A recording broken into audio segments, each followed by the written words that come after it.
naman ng Philippine Animal Welfare Society ang pagsasampa ng kaso laban sa mga tauhan ng illegal na Lucky South 99 Pogo Hub sa Porac, Pampanga. Dahil na po ito sa pag-abandona sa kanilang mga alagang hayop. Ayun, pati hayop dyan. Nako po. Ano na? Apektado na.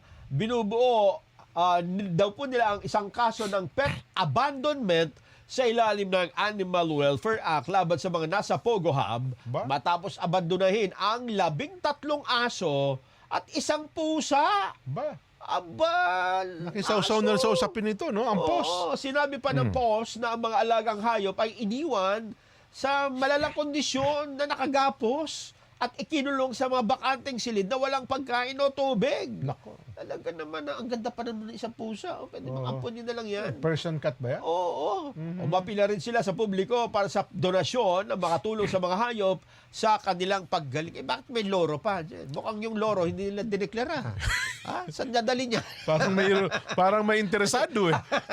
Nagsasalita yan ha? Kilala ko kung sino may ari ng Pogo. Kilala ko rin ang tatay at nanay ni Alice Guo. Nako, delikado. Baka yung loro maraming makapagbubulgar dyan, ano? Imbitahan dyan sa Senado. Yun na nga, oo. Pero parang robot magsalita yun. Nga, no? AI din.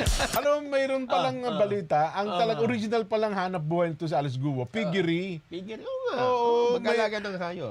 May malaki pala siyang piggery sa Bamban, sa Pangasinan. Oo. Pero nung tumama yung AASF, Oo. ang laki pala ng pagkalugi niya. Nalugi yan. Oo. Yes, oo. Kaya ginawa niya, binenta na lang niya yung piggery. Oo. Bumili siyang helicopter.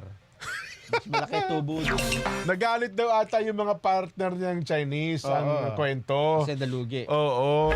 Pero dahil sa maganda si Alice, saka magaling magsalita pala Nelson, nakakuha siya ng investor para magtayo ng Pogo operation Pogo, daw. oo. Kaya napunta doon sa ganyang pangyayari. Pero doon sa pagiging Pogo, doon sila tumiba ata ng husto. Ayun.